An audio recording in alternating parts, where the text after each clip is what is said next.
Long ago, in a beautiful and serene village of Italy, lived two orphaned sisters who lived with their aunt. Darasimi and Ifeoluwa were very beautiful girls. Auntie Abike took custody of the children after the death of her sister. Auntie Abike was a very kind and hardworking woman. She really loved and cared for her nieces. As the girl grew, they became more beautiful and also very different in their personalities. While one was calm and loving, the other was wild, selfish and haughty. One day, Ifeoluwa called Auntie Abike and said she was no longer interested in going to school. "You have just a year to finish secondary school," her auntie asked. "Why didn't you finish first?" "Okay, what skill do you want to learn?" "I want to get married," Ifeoluwa responded. Auntie Abike was so furious. "Shouldn't you make something out of your life first? Not under my roof. Why do you want to get married so early, Ifeoluwa?" Ifeoluwa explained that she met and fell in love with a man from the city. Her auntie pleaded with her, but she was so adamant. The following week, Dayo came to ask for Ifeoluwa's hand in marriage. Auntie Abike refused and chased Dayo out of the house. That night, Ifeoluwa ran away to meet Dayo, whose car was parked not too far from the house. She ran away from home, leaving a note for her aunt not to bother searching for her because she had gone to the city.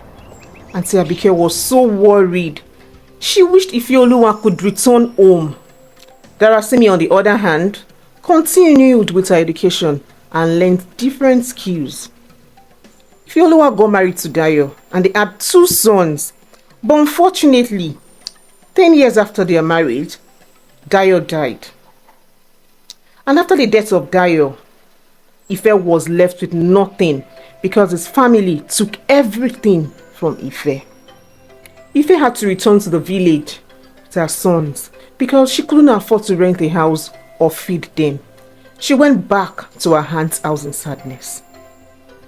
On spotting Ifeoluwa, her aunt quickly got up from what she had been doing. "Ifeoluwa, where have you been since all these years? And why are you only coming back now? You didn't even bother to visit. You don't care if I was alive or dead." Aunt was so angry, but she couldn't stay mad at Ifeoluwa when she saw Ifeoluwa in tears. "I have missed you, dear daughter," her aunt confessed and ran to hug Ifeoluwa. Ifeoluwa apologized to her aunt and narrated her story. Her aunt was just so happy to have her back. Few weeks after, Darasimi, unaware of her sister's relocation back to the village, went to the village to visit her aunt. There she saw her older sister, Ifeoluwa. Darasimi now worked as an accountant in a bank, so she had a very comfortable life. Darasimi felt so sad and questioned her sister why she abandoned everyone. Ifeoluwa apologized to her, and Darasimi forgave her. After some days, Darasimi decided to call her sister Ifeoluwa and asked her what she wanted to do. Ifeoluwa was reluctant, but Darasimi asked, "What is the essence of all I have if I can't help my only sister and her sons?" Darasimi decided to give her sister capital to start a business and also got a loan to give her sister. They both agreed that the children should be left to their grand aunt so she was able to accommodate them. But Darasimi was going to be responsible for their school fees and feeding. Ifeoluwa was speechless and she thanked her younger sister, Darasimi. 3 months after, the children were moved back to their mother in the city. Ifeoluwa was very grateful to her younger sister, Darasimi. Years passed and Darasimi kept sponsoring her nephew's education. Ifeoluwa's business also expanded. She now owned a very big supermarket in the city. After some years, Darasimi started having problems at her place of work. Darasimi was seen as an obstacle by other colleagues, so they planned to embezzle funds and set Darasimi up. Darasimi was accused of embezzlement and fraud. and was imprisoned. She lost everything she owned. Darasimi had to flee from the city as things were not going in her favor. Darasimi returned to her aunt and stayed there for a while to cool down and also to plan her next action. She decided to travel to the city to live with her sister and also search for another job. Ifeoluwa was happy to have her younger sister around and always encouraged her whenever Darasimi was down.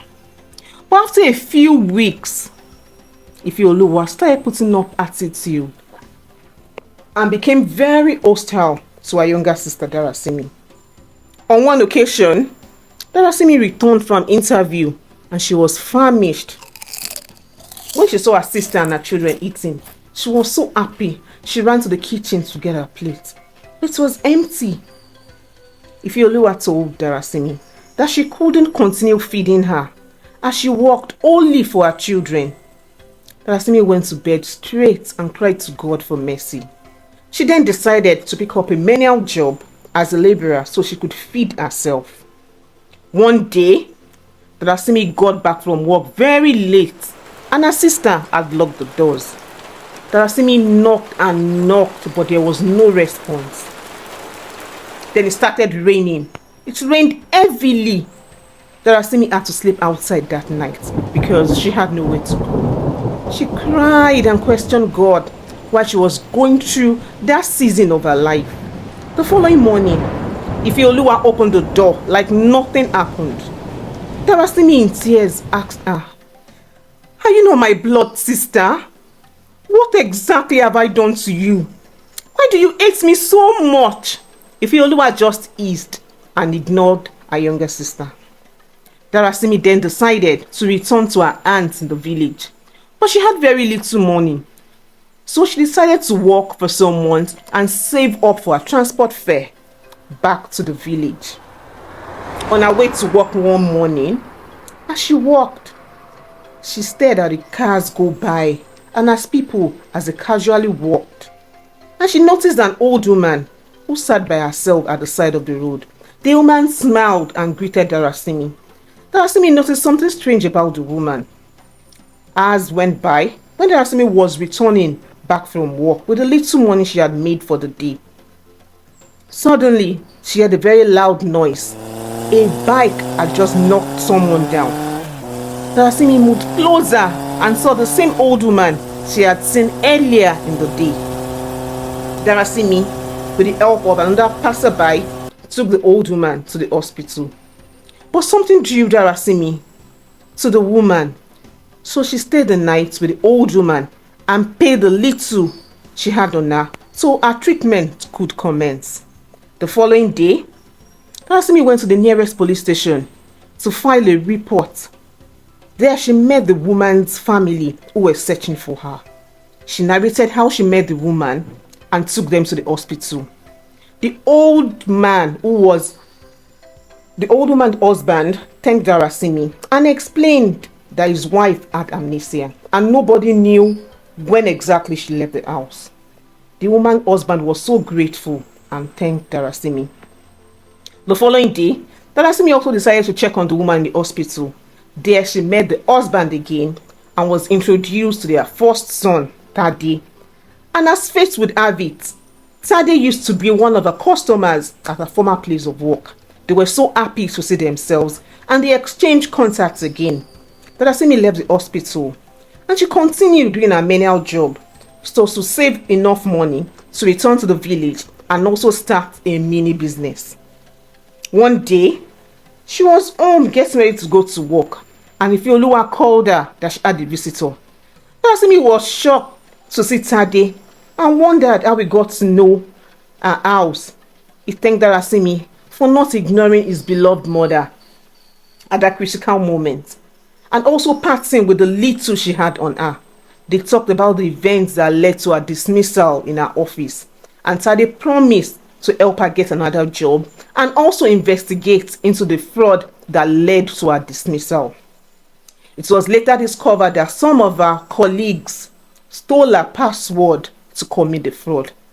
Darasimi was so happy to be exonerated. She was heavily compensated and went on to get her own apartment. Tade started having feelings for Darasimi. But Darasimi was very careful. Tade did everything possible to convince Darasimi. With time, they became closer, and Tade was able to find another job for Darasimi. They started dating, and Tade proposed to Darasimi. Darasimi accepted, and they got married. Darasimi was back on her feet again, and she was able to continue to pursue what she loved the most. One day, Ifeoluwa, her elder sister, summoned up the courage to go beg for her sister's forgiveness because she knew she had wronged her. It was so difficult for Darasimi to forgive her sister, but after a while, she eventually found peace and forgave her. And she admonished her sister to be more humane and not self-centered because tables could turn at any time. The end. Moral lessons to be learned from this. Family is very important and we should always be there for each other. Forgiveness is a key to healing and moving on. Hard work and determination can lead to success, and kindness and compassion can go a long way in helping others. Thank you.